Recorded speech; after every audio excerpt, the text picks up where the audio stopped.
Muy buenos días, bienvenidos a Encuentro con Julio Villagrán. Es una mañana de martes, hoy es miércoles 2 de junio. Estamos listos para llegar con nuestra propuesta. Recuerde, Tigo 28, Claro 23, Cable, Color 23, a través de nuestro streaming tvx.com.sb. También llegando en redes sociales, Facebook Live, Twitter y en nuestro canal de YouTube Informa TVX.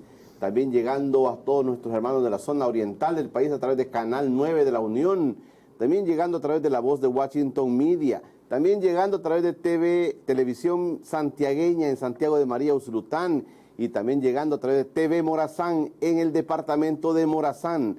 Y si usted quiere escuchar esta entrevista, la puede escuchar en nuestra aplicación Spotify. Ahí va a encontrar Encuentro con Julio Villagrán. Esta mañana de miércoles 2 de junio. Nos acompaña ya en el estudio el director ejecutivo de Acción Ciudadana, Eduardo Escobar. Vamos a analizar el discurso del presidente de la República anoche en la Asamblea Legislativa. No hubo rendición de cuentas, hubo discurso. De eso vamos a platicar con Eduardo Escobar, que me acompaña esta mañana de miércoles. Eduardo, gracias por venir con nosotros. Buenos días, Julio. Gracias por el espacio, siempre un gusto. Gracias, Eduardo Escobar. Estará con nosotros. Vamos a analizar un poquito lo que el presidente dio en su discurso anoche, un discurso bastante fuerte, un discurso a su estilo, con su forma de ver las cosas. También en medio de todo esto, ayer llegó al país Jen Manés, la encargada de negocios ahora de la Embajada de los Estados Unidos en El Salvador. No viene como embajadora, también dio algunas palabras bastante importantes. Dicen, entre líneas hay que leer lo que dijo la encargada de negocios de los Estados Unidos, ex embajadora, que fue embajadora en El Salvador, pero ahora es encargada de negocios. Anoche también, lamentablemente, se volvió a inundar la Santa Lucía. Es recurrente, es un problema grave que tiene la colonia, la eterna colonia Santa Lucía de Ilopango. Se volvió a inundar con la lluvia de anoche. Una lástima que sigan pasando estas cosas y que dicen, van, limpian y vuelve a inundarse la Santa Lucía. Eso pasa siempre. Ojalá que las autoridades pongan también un poco de atención a este sector bastante populoso de San Salvador, ¿verdad? El departamento que merece atención. Es recurrente esto que pasa. Eduardo, ¿qué tal? ¿Cómo estás, Eduardo? Todo bien. ¿Escuchó el discurso del presidente? Sí. Dicen, ¿fue discurso, no fue rendición de cuentas?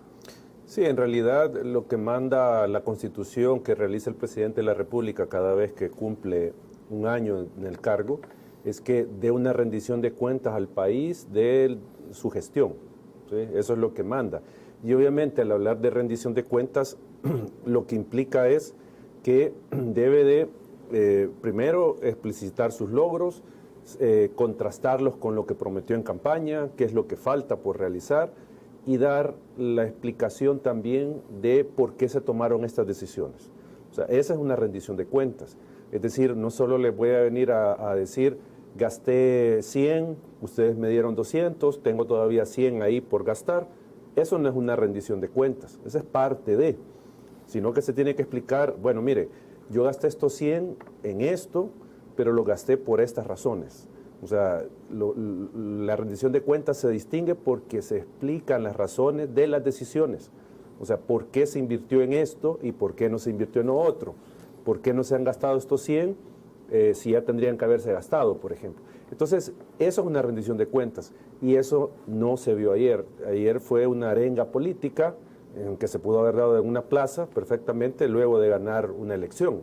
Eso fue el discurso que se dio ayer por parte del presidente, nada que ver con lo que se podría considerar una rendición de cuentas. Una rendición de cuentas. Veamos algunos signos, Eduardo, veamos los signos. Se colocó, hay un signo importante que hay que verlo también, se colocó una alfombra roja larga, ¿verdad? Se le dio todo el protocolo bastante fuerte al presidente. Se habló mucho de que él mismo tuiteó, bueno, luego es mi tercera vez, dijo que vengo aquí a la Asamblea Legislativa. Signos.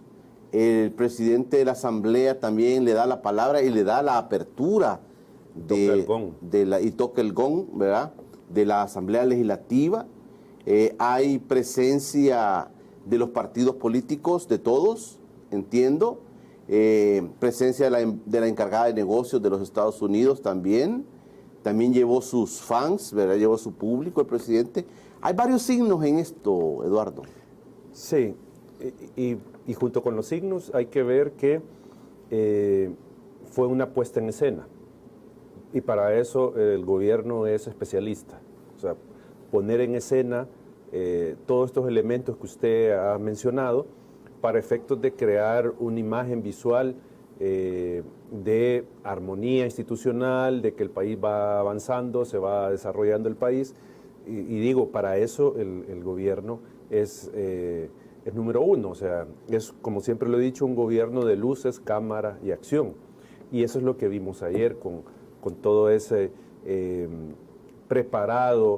la preparada llegada del presidente de la República para llegar a dar este discurso el día de ayer.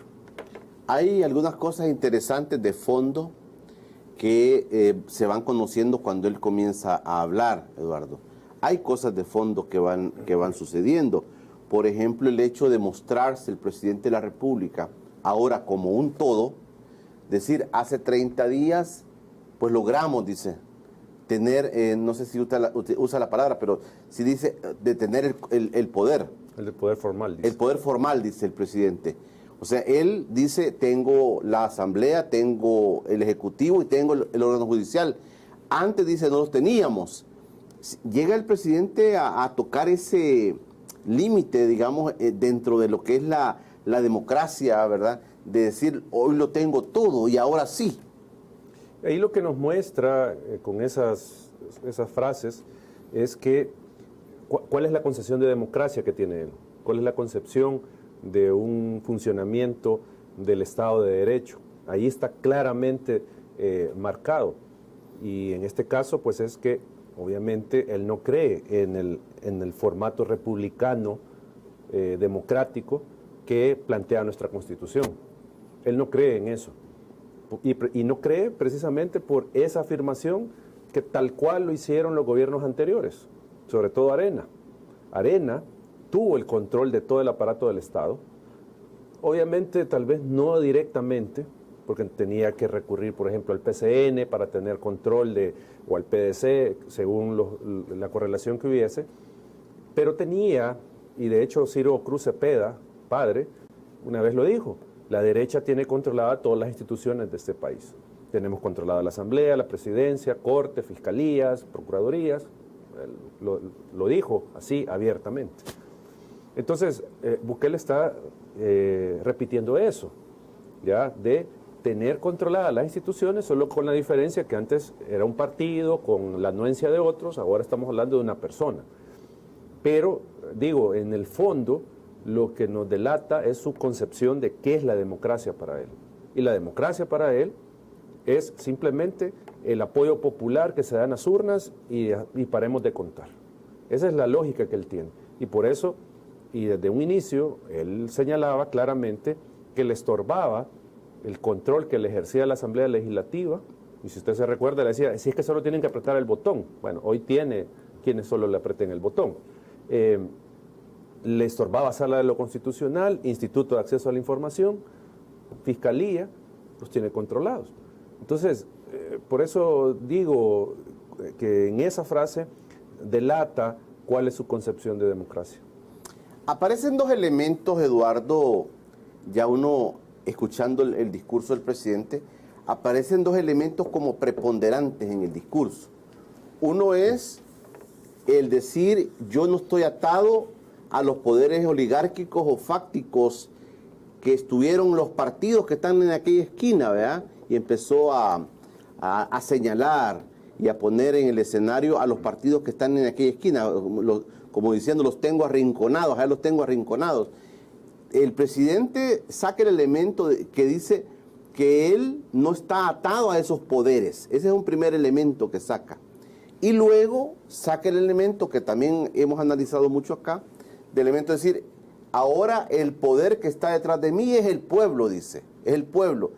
Y ahí podemos discutirlo, porque realmente cuando él lo considera así es el voto que recibió, el apoyo masivo que recibió con las pasadas elecciones. Aparecen dos elementos. El poder oligárquico y dice yo no estoy ahí. Y otro dice el que está ahí es el pueblo. Bueno, yo creo que hay que tener en claro que un gobierno en cualquier país necesita tener un grado de, una relación de armonía, de coordinación con todos los poderes fácticos. Y ahí está, obviamente, el gran capital. O sea, es imposible que exista un gobierno que esté distanciado, peleado, en contraposición con el gran capital. Y lo digo porque la economía es un factor fundamental en un país. O sea, lo que estoy diciendo no es nada nuevo, pero digo, el sector productivo es el que mueve al país. Entonces no puede estar en contraposición con ese sector productivo el gobierno. Y si no, pasa como en Venezuela, por ejemplo, nacionalización de los sectores de la economía, etcétera, etcétera. Pero el punto es que en un sistema democrático republicano, obviamente debe de haber esa coordinación con estos sectores de poder. Pero ahí es donde viene la habilidad y de alguna manera la firmeza de un gobierno de establecer una línea hasta dónde se va a relacionar el poder político con el poder económico, a efecto de que no termine prevaleciendo los intereses del poder económico en la forma de ejercer gobierno. Él lo dice así. Él dice que después de 200 años, por primera vez, el país vive eso. Claro, o sea, eso digo, ese sería lo ideal, ese es el mundo ideal. O sea, establecerle un límite a la influencia del poder económico. Y como digo, no es que dejarlo de lado, si no estaríamos en otro tipo de sistema, pero que no termine influyendo totalmente en las decisiones. Ese es el mundo ideal. Pero vámonos a los hechos. O sea, aquí no puede venir a decir él que no está vinculado, que no está el sector económico, los grandes capitales, sentados a la par de él, no sé si cogobernando, pero al menos están ahí. Y esto lo podemos comenzar a ver en diferentes, ¿cómo se llaman? En diferentes puntos, diferentes cosas. Por ejemplo, ¿qué medida ha tomado el gobierno en materia tributaria que pueda decirse que está afectando el dominio de este gran capital sobre la economía? ¿Qué medida ha tomado tributaria? No ha tomado ninguna medida en ese sentido. ¿Qué medida redistributiva, aparte del tema impositivo, ha tomado para que la gente pueda acceder a los medios de producción, por ejemplo? No hay nada de eso, ¿ya? Entonces, ¿qué es lo que quiero decir? No hay ninguna medida que nos pueda indicar que se está gobernando en función de los intereses de la gente y no en función del gran capital. O sea, esa estructura no se ha tocado, esa está ahí, no se ha tocado. Pero cuando dice, por ejemplo, el ministro de Hacienda, mire, hemos dedicado un día, el día jueves lo dedicamos a los evasores, porque este país tiene muchos evasores y estos poderes económicos están evadiendo impuestos y hoy va a ser diferente. Yo les puedo decir, bueno, entonces los está tocando. No, pero está tocando al que incumple, pero no le está tocando la estructura, o sea, la estructura productiva de cómo se acumula capital. Eso no se está tocando, ¿ya? Entonces, si eso no se toca, eso a lo que nos lleva a concluir es que está en contubernio, está sentado con el gran capital. Entonces, o es decir, como él lo decía, con la oligarquía. Él está con la oligarquía. Y es que aparte, él es un oligarca, él no es del pueblo, él no es de pueblo. O sea, partamos de ahí. Entonces, él está en una relación, habría que ver la profundidad y todo esto de esa relación, pero está en una relación con el gran capital.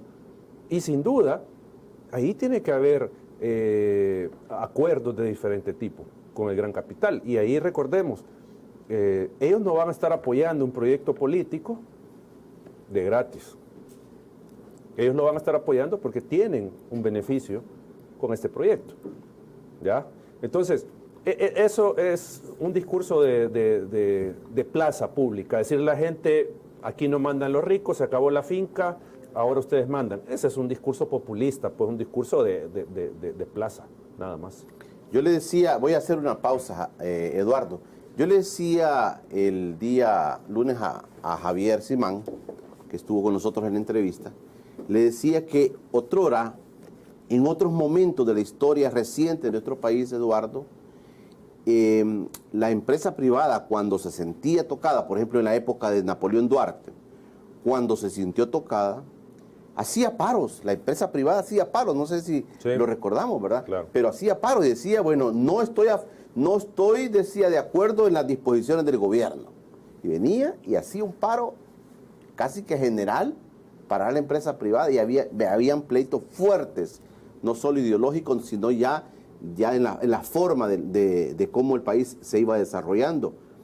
Pero es la forma de expresión de los grupos de poder que estaban básicamente afincados también en la NEP, que decían, no nos gusta cómo van las cosas.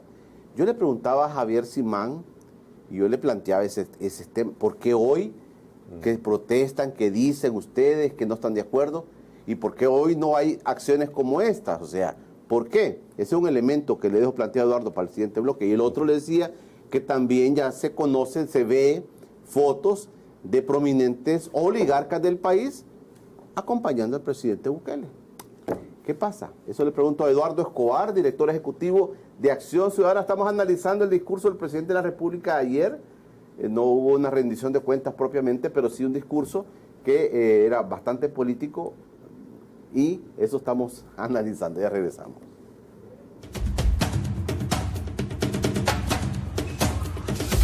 Este programa es gracias a Cable Color, el internet de fibra óptica más rápido de El Salvador. No nos creas, compruébalo, espacio por cortesía de Cable Color. Quiero aprovechar para saludar a Víctor Mena, a Rodolfo López, a Carlos Ramos, a Ana Valencia, a Cristal Claros y a Wally Sánchez, que siempre están en sintonía de nosotros. Hay algunos comentarios, Eduardo, que quiero compartirle, que están llegando. Maynor Meléndez, saludos desde Suecia, dice, está saludándonos. Verónica Elizabeth Álvar, siempre veo su programa y me informa sobre el panorama en El Salvador. Saludos desde Alemania, Verónica Elizabeth Álvar. Carlos Guzmán, ¿cuántos discursos en el pasado y para qué? Eric García, el pueblo del 94% lo tenemos claro, los logros, dice. O sea, como diciendo, no hay necesidad de decirlo, ¿verdad? Fidelia Moreira dice, ¿y qué dice el presidente de eso? Margarita Rivera, él lo que dijo es que el poder lo tiene el pueblo, que el poder fáctico lo tiene el pueblo. Ese sí lo dijo, es cierto. Eran los maletines negros que controlaban, dice Carlos Avelar. Carlos Molina dice, la democracia en El Salvador jamás existió. Todos los políticos pactaban a su conveniencia y ahora se están haciendo lo que la mayoría en el país quiere. Esto es interesante. Se está haciendo lo que la mayoría del país quiere, dice. Y eso es la verdadera democracia. Rosana Maestre, 2 años de lo mismo de siempre. Alex Jiménez, buenos días, Julio. Muy buena entrevista. Como siempre, Bukele torciendo los acuerdos de paz y nuestra democracia. Jaime Ramírez Ureide, buenos días para todos y todas. Saludos fraternos desde el departamento 15. Edgar López dice, el presidente Bukele no es parte de los oligarcas que estaban detrás de los poderes fácticos. Él representa a otro grupo de personas. Victoria Camil dice, yo me quedé con mi lapicero y mi calculadora para sumar y multiplicar. Ja, ja, ja, pero bien, dice, otro día será que nuestro amado presidente nos dará la cuenta. Bueno, ahí están los comentarios, Eduardo. No sé si quieres rescatar algo de esto. Yo creo que hay un comentario que decía que él no es de los oligarcas que están atrás. Una cosa es que no sea de los oligarcas que ha estado tomando las decisiones, que habría que ver, porque recordemos que en los gobiernos del FMLN, ellos estaban ahí. Incluso se lucraron de negocios con el FMLN, con el gobierno. Entonces, eso digo, habría que ponerlo en contexto, que no estaban ahí. Pero el punto es de que al final, cerrando lo que hablábamos en el bloque anterior, eso es falso, de que no haya influencia, que no esté ahí los grupos de poder de siempre. O sea, no se han ido, ahí están. Ahí están, y usted mencionaba el tema de las fotos. Imagínense esa columna en el diario El Salvador del señor Crit, escribiendo en el diario El Salvador. O sea, eso lo que nos muestra es que hay una relación, y obviamente lo que usted dejaba planteado en el bloque anterior del comportamiento de la NEP en la época de la democracia cristiana, que creo que fue en el 85, el paro nacional, y ahora, obviamente esto responde a diferentes estilos de manejar a la empresa privada, la gremial, ¿verdad? responde también, me imagino, al tema de medir hasta dónde pueden comprometerse las gremiales empresariales en una confrontación con el gobierno. Porque alguien me decía una vez, es que mira, a la empresa privada se le acaba la fortaleza de decir las cosas cuando tiene que ir a renovar un permiso, cuando tiene que ir a sacar un permiso, por ejemplo.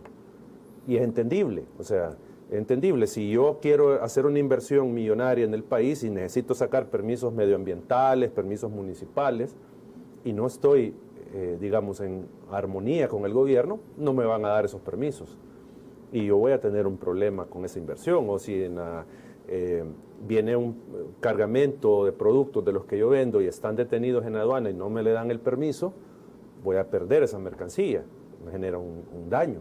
Entonces, creo yo, y no es justificarlo, pero creo que es entendible que en este momento las empresas representadas, las gremiales representadas en la NET, puedan estar, digamos, solo como capeando el temporal, como se dice, y no confrontando así directamente, porque nosotros hemos visto que eso bajó, esa confrontación. ¿No será que Bukele ha dividido la oligarquía, Eduardo?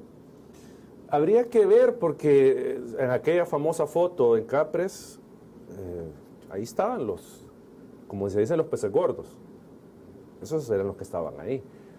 Habría que ver cuántos de los grandes capitales se sienten representados o están en la NEP, en las gremiales, ¿verdad? Para decir que están divididos. O sea, yo creería que el gran capital está del lado del presidente, pensaría yo. Y empresarios medios hacia abajo están en las gremiales. Como los imán, por ejemplo. Sí, pero bueno, ellos no son no son pequeños. Chiquitos. No, obviamente. ¿Vale? Pues sí, pero no están ahí. Sí, tal vez ellos no están ahí. Ellos tal vez no están ahí, pero el resto del empresariado, ahí están. O sea, habría que ver, digo, aquí tal vez alguien que tenga más conocimiento de estas redes de poder, familiares y todo, para ver quiénes están con el gobierno, porque dicen que hay fotos de grandes empresarios que no han aparecido públicos, pero que están con el gobierno. Entonces habría que ver quiénes en realidad están o no, pero yo tendería a creer, por todo lo que se ha visto, que los grandes empresarios del país sí están con el gobierno. ¿Cómo se puede, digamos, detectar, cómo se puede conocer que eso que dijo el presidente anoche, que el poder fáctico de él es el pueblo y no es lo que usualmente ha sido para Arena y para el FMLN, los grupos oligárquicos, aunque no especificó, ¿verdad? Pero tiró el atarrayazo, dijo, ellos no están aquí, porque hemos borrado esos 200 años de esa dominación y habló del colonialismo. Ahora dijo, quien está detrás de mí es el pueblo, o sea, pero ¿cómo podemos llegar a detectar si eso es así? ¿Cómo en el periodo, por ejemplo, lleva 2 años y algunos analistas aquí dicen, no hay transformaciones, no ha tocado la fibra sensible de las cosas grandes, no de cosas pequeñitas, sino de cosas grandes, Eduardo? Es que ayer precisamente en un programa de radio me hacían esa pregunta. Me planteaban de que hay analistas pro gobierno que señalan de que estamos en presencia de una revolución. Y entonces yo le contestaba, bueno, yo no veo ninguna revolución, porque yo no veo cuán revolucionario es que una persona concentre poder. Cuán revolucionario es atacar a la prensa. Cuán revolucionario es que haya corrupción en mi gobierno y yo tapo a quienes han sido corruptos, etcétera, etcétera. O sea, al comenzar a ver, uno no encuentra, y como usted lo acaba de mencionar, medidas, planes económicos, políticas públicas que cambien la estructura productiva del país para beneficiar a las mayorías. Yo eso no lo veo. Eso no está. O sea, y lo que le decía hace un momento, una de las medidas sería una reforma tributaria, una reforma fiscal, pero no para incrementar el IVA, sino que para establecer otro tipo de tributos que lo puede pagar, digamos, los que tienen los mayores ingresos. Y esto obviamente es un tema de justicia tributaria, no estoy hablando de socialismo, de comunismo, sino que, digo, es un sistema regresivo el que tenemos, tributario. ¿Qué de eso se ha tomado? No se ha tomado nada, porque esas sí serían medidas para favorecer a la ciudadanía.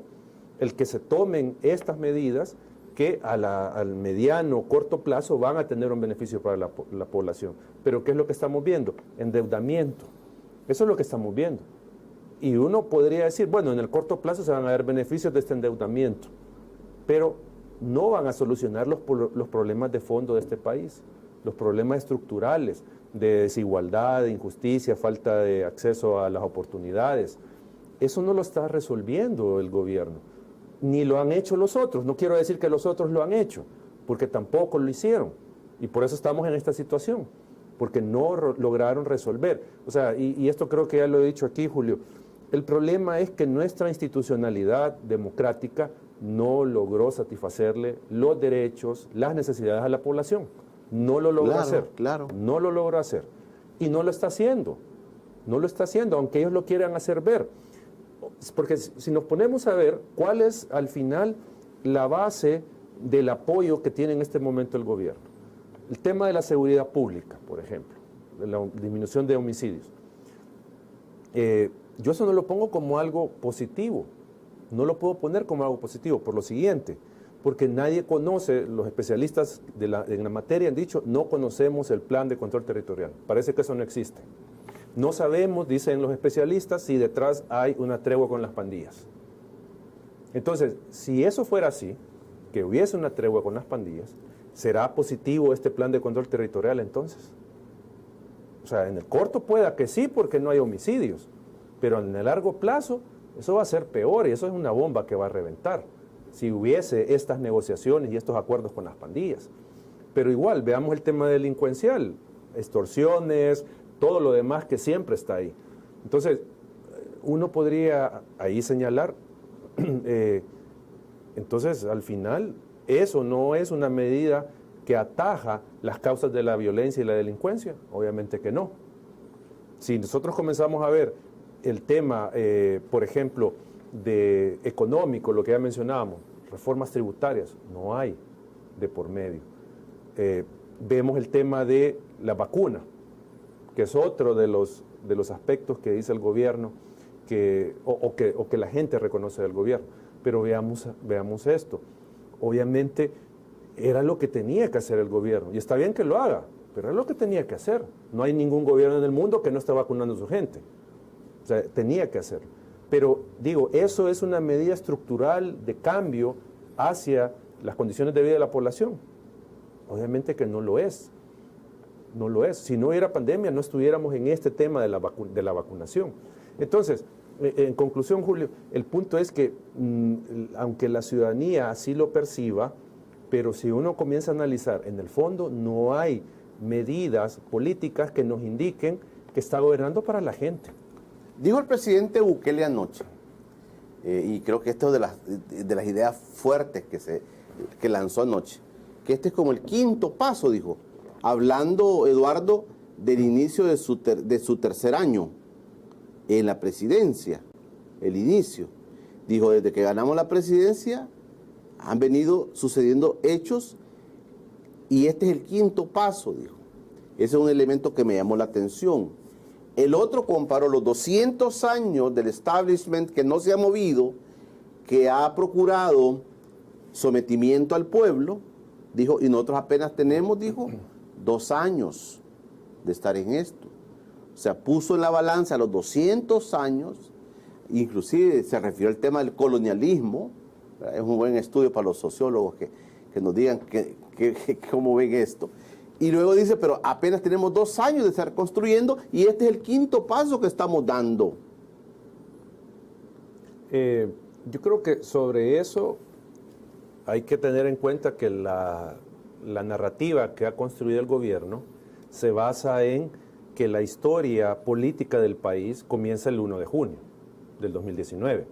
Esa es la lógica de este discurso, asentada en que es el año del bicentenario, hay que crear una nueva república, una nueva constitución, nuevas instituciones. Si ustedes ven, esa es la lógica en la que está el gobierno. Entonces, decir eso en el discurso tenía todo el sentido de reafirmar esa idea y reafirmarle a la gente, instalarle en el imaginario de la gente esa idea de que se está construyendo algo nuevo, ¿sí? Pero como ya le hemos dicho, eso algo nuevo huele a lo más rancio y lo más viejo de lo de siempre. Pero esa es la idea que le están instalando a la gente, que es algo nuevo. Y por eso lo que se espera, el tema de la constituyente y todo esto que ya se ha dicho, está en consonancia con esa lógica y ese discurso del gobierno de los 200 años y todo nuevo.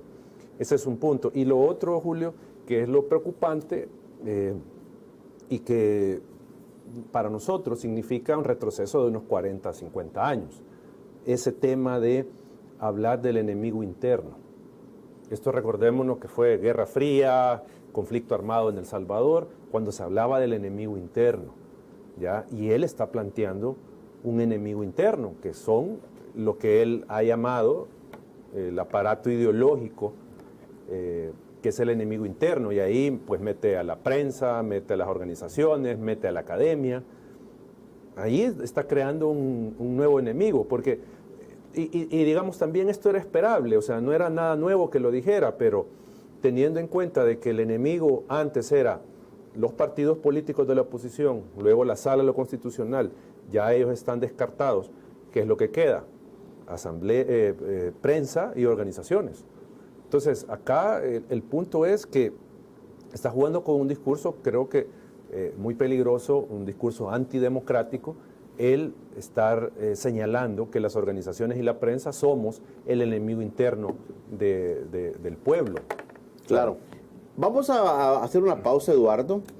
Hay otro elemento aquí que es interesante y es el elemento de, inclusive, la presencia de Jean Mains, la encargada de negocios de los Estados Unidos ahí, que antes de llegar a la asamblea, cuando ella llegó al país ayer como a la 1 de la tarde, empezó a poner unos tweets bastante fuertes, con contenidos fuertes, Eduardo, con mensajes un poco así escondidos, pero muy fuertes. Tal vez hablamos un poquito de esto, el escenario de Estados Unidos, cómo Estados Unidos está viendo el país. La señora encargada de negocios dijo, vengo con el poder del presidente, del Departamento de Estado, de los representantes de los Estados Unidos, de los diputados, senadores, vengo con ese poder. Así dijo ella ayer cuando llegó al país. Hacemos una breve pausa y vamos a revisar un poquito cómo ve Eduardo Escobar el tema de los Estados Unidos. Ya regresamos. Es el camino al progreso para el país. Saludos desde Chicago. Saludos, Douglas. Meli Fuentes, Estados Unidos no tiene que intervenir en los asuntos internos de El Salvador. Para muchos, el 3% no les conviene que el pueblo tenga el poder. ¿Por qué no pidieron cuenta a los anteriores presidentes? Esto siempre dice lo mismo, ¿verdad? ¿Por qué no le piden? ¿Por qué no dijeron nada?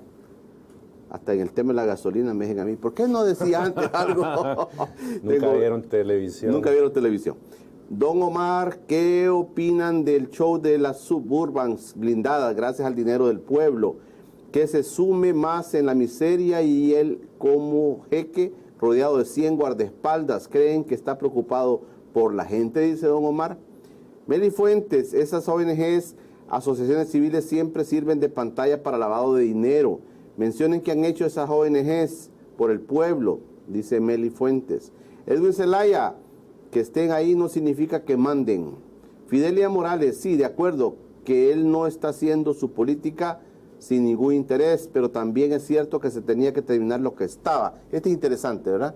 Que se tenía que terminar lo que estaba, dice, y que él tiene un interés.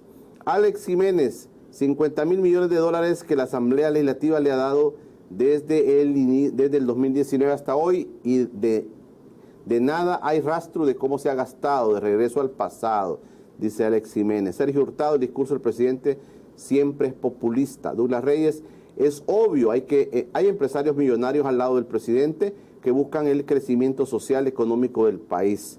La comunidad eclesial de base no cuentas, ¿hay robo o no? J. Centeno, Honduras sufre por la no vacunación, señor. Ahí están los comentarios, Eduardo, y también quería ponerte a lo que te referías tú con esto de lo que el presidente ayer decía con el aparato ideológico. La portada del periódico, el diario El Mundo, de esta mañana dice, reitera que no hay vuelta atrás en cambios, Bukele. Bukele anuncia batalla contra aparato ideológico. El presidente Nayib Bukele asegura que no revertirá cambios, defiende la destitución de magistrados y fiscal, anuncia una batalla para desmontar el aparato ideológico de la oligarquía y llama a sus seguidores a defender las conquistas de su gobierno. Así se refirió y dijo, aquí hay gente que no le gusta el gobierno y que va a estar luchando contra el gobierno, y habló de este aparato ideológico, Eduardo. Sin duda, está siguiendo el camino que vimos, por ejemplo, en Venezuela, Nicaragua, tanto en Ecuador, Bolivia, de, por la vía democrática, llegar al poder, tomarse las instituciones, confrontar al país, ¿ya? Desmontar el sistema de controles, porque eso es lo que ha hecho, y luego, obviamente, tratar de aniquilar a las voces que son contrarias, a las voces críticas, ¿ya? Que están representadas en la prensa, representadas en organizaciones. Y eso es lo que está haciendo. O sea, y eso es lo que ella anunció. Va contra la prensa, va contra las organizaciones. Eso es lo que va a hacer. Y obviamente teniendo todo el control del aparato del Estado, tiene la posibilidad de hacerlo. Porque, por ejemplo, si quiere cerrar un medio de comunicación, por ejemplo, que es crítico, ahí en el escenario antes del 1 de mayo no tenía la instancia de sala de lo constitucional para frenar ese abuso, pero ahora no lo tenemos. Entonces ese es el problema que hay ahora, que si quiere ejecutar un acto ilegal, inconstitucional, contra organizaciones, contra la prensa, no hay una forma internamente de detener ese abuso.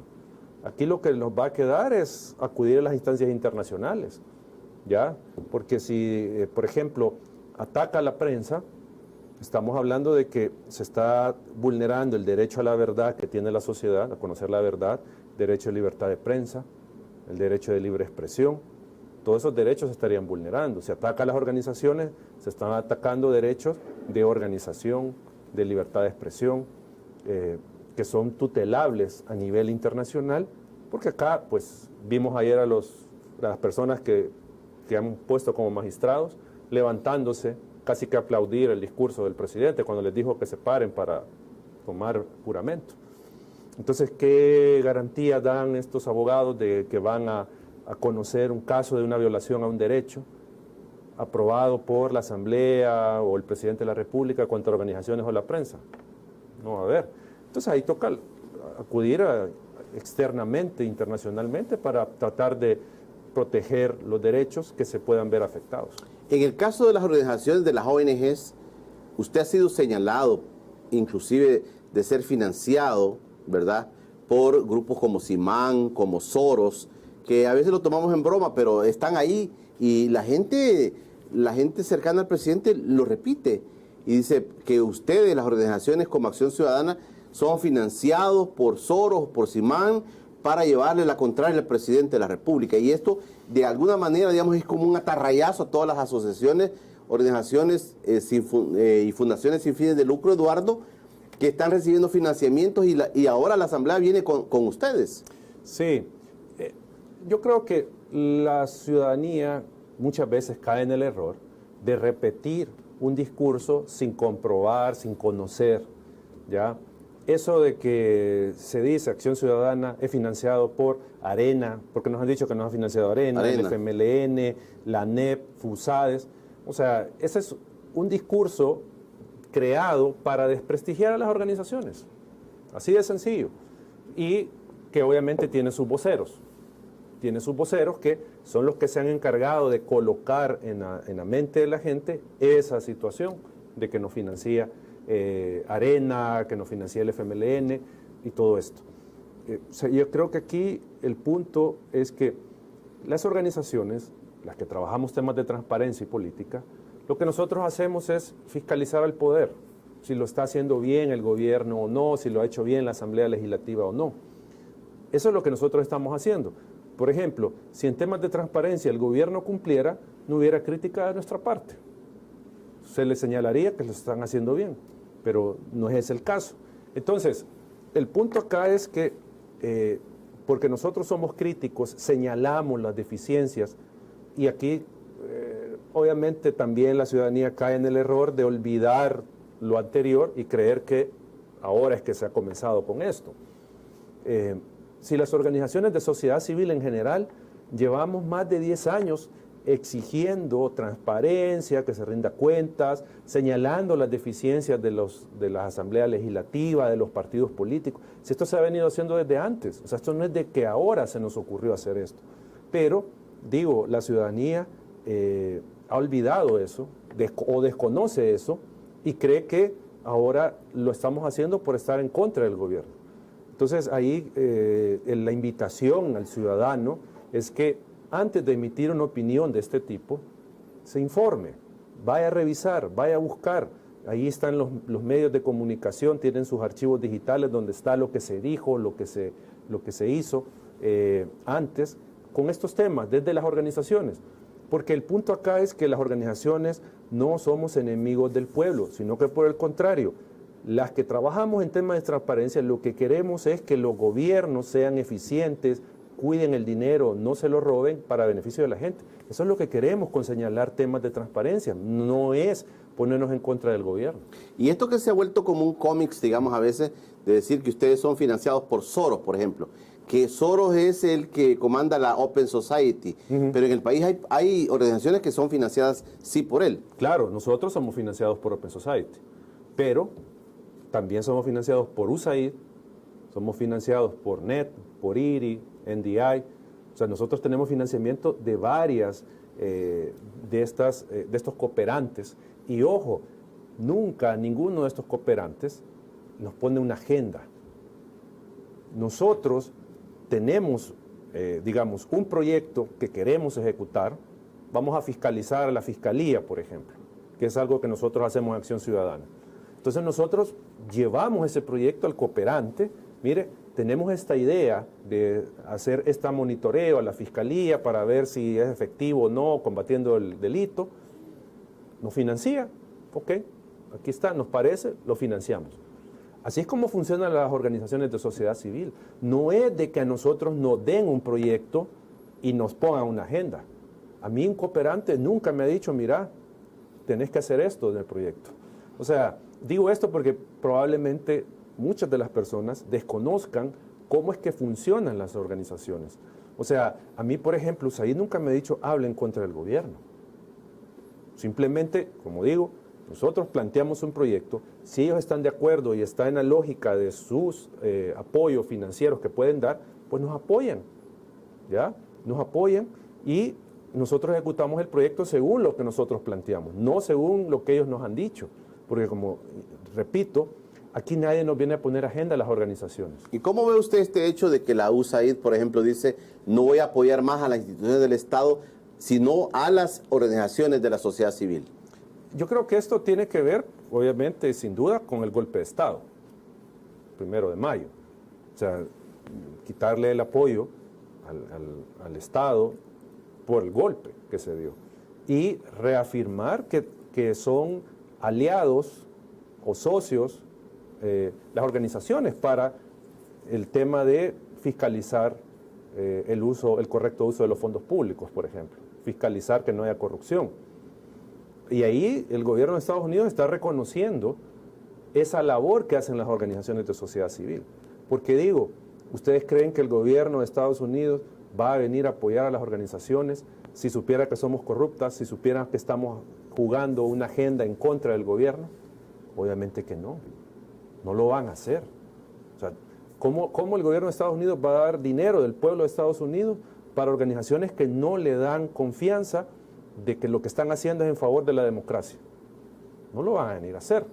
O sea, entonces, ese discurso que tiene el gobierno y con esto del enemigo interno y que vamos a luchar contra el aparato ideológico, es sin duda un mensaje contra las organizaciones, contra la prensa, pero como digo, a la ciudadanía yo la invitaría a que vaya a revisar, que vaya a ver qué es lo que han hecho las ONGs, porque aquí, como usted decía, nos mete a todos en una sola bolsa. Claro. Y hay organizaciones de sociedad civil que trabajan por el medio ambiente, por ejemplo. Hay organizaciones de sociedad civil que trabajan por temas de salud de la población. O sea, hay diferentes ámbitos de competencia y de labores de las ONGs que, digo, no pueden verse que son en contra de la población. Fíjense, Eduardo, que aquí, por ejemplo, alguien comenta, Juan, está comentando en redes sociales, y voy a aprovechar para este tema del aparato ideológico, dice, este canal, o sea, nosotros, solo gente en contra del gobierno lleva para las entrevistas. Bueno, yo le he dicho 1000 veces aquí, Eduardo, que yo le doy un espacio, le digo, le doy hasta un mes a todos los funcionarios de gobierno que vengan acá. O sea, el hecho que no vengan es una decisión, entiendo yo, que del secretario de prensa de la Casa Presidencial, de no permitir que vengan a esta entrevista. Yo lo voy a decir una vez más, hablando de este tema. Yo tengo abierta esta entrevista para todos los funcionarios, para todos de la bancada CIAN que quieran venir aquí, vengan, solo me pueden llamar, me pueden contactar, ¿verdad? Y vengan, les doy un mes completito para que pasen todos los funcionarios como pasan en otros canales, ¿verdad? Claro. Pero no es una decisión de nosotros no invitar o invitar a gente que venga a hablar en contra.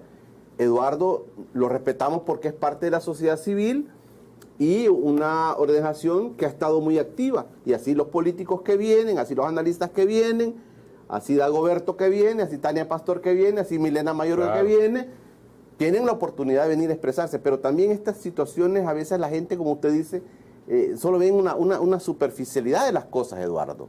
Sí, es que ese es el problema que, y yo lo he señalado, tenemos lastimosamente una población desinformada, ¿ya?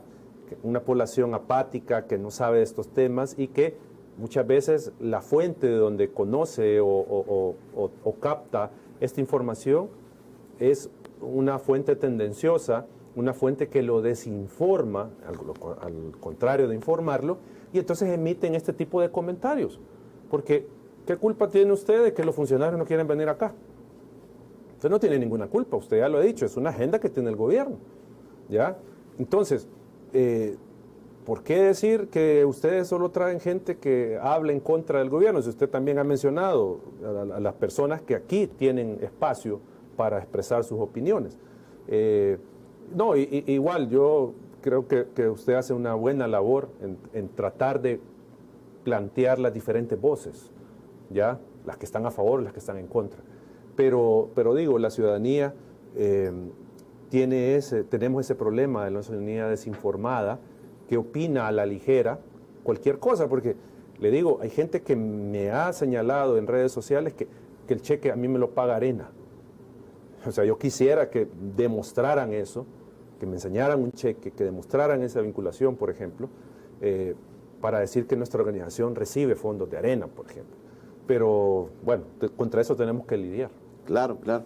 Y bueno, y yo reitero pues eso que le decía, porque como medio de comunicación, sí, a veces están ahí, ¿verdad? Pero amigos funcionarios de gobierno, por ejemplo, me llaman y me dicen, mira, Julio, fíjate que no me dejan ir. Yo quiero estar con vos, pero no me dejan ir. Me lo han dicho. O fíjate que, mira, solo dicen que vaya media hora y quieren que solamente que me digas qué temas, porque no. Entonces, bueno, le digo, está bien. Tengo muchos buenos amigos en el gobierno, pues ojalá que ocupen este espacio. La gente está esperando su opinión. Vengan con nosotros. Eduardo, quiero aprovechar un poquito también el tema de Estados Unidos. Es que Estados Unidos, en su distanciamiento que tiene político, en este momento lo ha mostrado claramente. La señora encargada de negocios viene al país en una situación de ese distanciamiento entre Estados Unidos y El Salvador, cosa como inédita. Yo no recuerdo un distanciamiento tan profundo como este que estamos viviendo, Eduardo. No sé si usted lo registra en su cuestión política, un distanciamiento con Estados Unidos. Siempre, inclusive el FMLN, no se distanció con Estados Unidos. No lo tuvo de esta manera. Yo creo que Jane Mains viene a otro país, ¿ya? Políticamente hablando, porque cuando ella abandonó E inclusive apoyó al presidente Bukele. Claro, pero todavía no se había escenificado ningún atentado contra la democracia por parte del presidente. Y ahora viene a encontrar un país que políticamente no existe la separación de poderes, no existe un tribunal constitucional independiente, una fiscalía independiente. Entonces viene a un panorama totalmente distinto al que ella dejó. Y esto creo que también es importante de decirlo. Cuando nosotros señalamos que las cosas vuelvan al estado de abril, del 30 de abril, no estamos diciendo que regresemos al pasado como organizaciones. No estamos diciendo que volvamos a la corrupción. Lo que estamos diciendo es que se respete la separación de poderes. Eso es lo que estamos diciendo. No estamos hablando de volver a ese sistema que nosotros mismos hemos denunciado como organizaciones. Un sistema que está retomando otras formas dentro de este gobierno. El tema de la corrupción, por ejemplo. ¿Ya? Entonces, esta venida de la encargada de negocios de la embajada se da en ese contexto complicado de las relaciones bilaterales y en la situación del país. O sea, otro país, otro presidente al que ella dejó acá. Vamos a ver cómo se logran manejar esas relaciones. Que ayer el presidente tuvo un mensaje muy claro, haciéndole de señalamiento a la comunidad internacional, incluida Estados Unidos. Y que dijo que nadie lo va a detener. Sí, así dijo, y que le extraña por qué la comunidad internacional tiene esa visión. Entonces ahí es cuando uno comienza a ver, pues sí, si todos están señalando un error y que yo no lo reconozca, pues ahí hay un problema. Y eso es lo que pasa con el gobierno de El Salvador. No reconoce que está gobernando autoritariamente, no lo reconoce. Pero bueno, el punto es que al final, a lo que él llega, a la conclusión, es que ese aparato ideológico es el que está mal informando. Ese aparato ideológico es el que está mal informando. Y por eso es que hay que luchar contra ese aparato ideológico. Porque la comunidad internacional, en palabras del presidente, está engañada. ¿Ya? Y está mal informada del proceso democrático, entre comillas, que se está dando en el país. Entonces, como digo, vamos a ver si cambia un tanto la cosa con esta nueva delegada del gobierno de Estados Unidos en el país. Se dice en los pasillos políticos que Jim Mains trae mensaje para el presidente Bukele y que esa reunión va a ser casi que inmediata, que la posición de Estados Unidos va a ser muy clara. Y ella lo dijo ayer en sus mensajes que lanzó al llegar al país, que trae los poderes de los Estados Unidos. No habló solamente, mire, me manda Ricardo Zúñiga o me manda el presidente Biden. No, habló de todo el aparato político de los Estados Unidos, Eduardo. Yo lo que espero es que ya se tomen medidas. ¿Ya? Pero Estados Unidos ha pedido claramente volver a retornar a lo que estaba el 30 de abril. Sí, pero yo digo medidas desde el gobierno de Estados Unidos. Que tomen ya medidas. Ya se dio la primera con la suspensión o la reorientación de los fondos USAID, ya no para estas instituciones del Estado, sino que para organizaciones de sociedad civil. Pero creo que se deben de tomar otras medidas. ¿Qué advierte usted en este tema? Yo creo que debería de enfocarse el tema de la corrupción. Ya sacaron un primer listado, pero debería de enfocarse en personas que están vinculadas a la corrupción y establecerles sanciones personales contra estas personas para comenzar, en este caso, ya con medidas concretas contra la corrupción. Eso creo que debería de tomarse, sin duda, como una medida de parte de Estados Unidos. ¿No cree usted que salga afectada la población salvadoreña que vive en los Estados Unidos, por ejemplo? No sé, porque no creo que en la lógica del gobierno de Estados Unidos, pero es una posibilidad, ¿verdad? Se intente no renovar el TPS, por ejemplo, si ese fuera el caso, o ponerle algún tipo de impuesto a las remesas. No creo que vaya por ahí el asunto, o sea, no creo que vaya por ahí.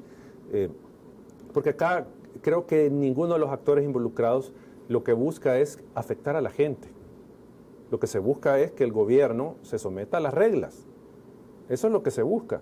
O sea, yo creo que todo este problema se podría desactivar fácilmente si el gobierno se somete a esos principios democráticos que no son solo los que dice la Constitución, sino que recordemos que el Estado salvadoreño se ha comprometido con la comunidad internacional a cumplir con ciertos principios democráticos, separación de poderes, independencia de los poderes, etcétera. O sea, eso está en la Carta Democrática Interamericana, que es carta de la OEA, que El Salvador es signatario. Entonces, aquí no estamos hablando de defender los poderes fácticos, porque ha logrado el presidente meter ese discurso de que defender la separación de poderes es defender el sistema corrupto. Eso no es así.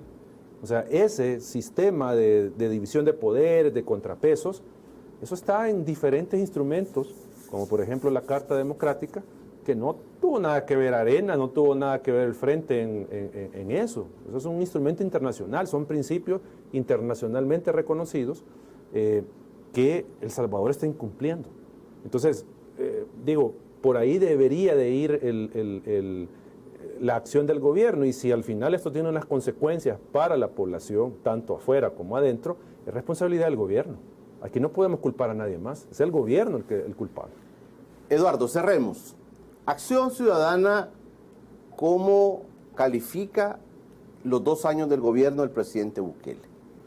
Confrontación, opacidad y desmoronamiento de lo poco que se había construido para avanzar en la institucionalidad. Así lo calificaríamos. Opacidad también. Opacidad, claro. O sea, no se puede calificar de otra manera. ¿No está rindiendo cuentas el gobierno? No, es que no permite el acceso a la información, no rinde cuentas de lo que está haciendo. Eso no le podemos llamar de otra manera que un gobierno opaco, totalmente opaco. No le podemos decir que es un gobierno transparente. O sea, no hay nada de eso. Es que vamos al punto, Julio. ¿Quiénes son los que están en el gobierno? Son personas que nunca han practicado, que no tienen idea, que no les interesa la democracia y la transparencia. Así de sencillo. Esa es la lógica. Y ayer lo dijo el presidente. ¿Cuál es su lógica de democracia? Tener el control de todo. Eliminar la diferencia. Esa es la lógica democrática. Y eso no es democracia. Los que no comulgan con el presidente, no están de acuerdo, son enemigos del país, son el enemigo interno del país, Eduardo. No. Y ese es el discurso peligroso que está haciendo el gobierno, ya en su estrategia, porque la estrategia del gobierno funciona siempre que hay un enemigo. Si no hay un enemigo, no funciona, porque ahí hay que echarle la culpa, a él de todos los fracasos. Eran los partidos, ya no, la asamblea, ya no, sala de lo constitucional, fiscalía, ya no. Ahora tiene que haber alguien. Las voces.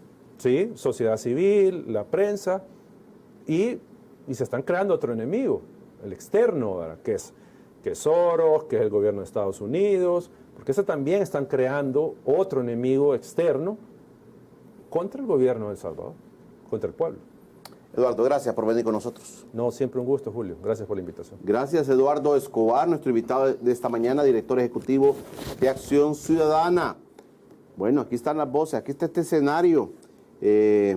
Bueno, gracias a Dios también que tenemos casi todos los días llenos y hay mucha gente pidiendo el espacio para poder venir a expresarse.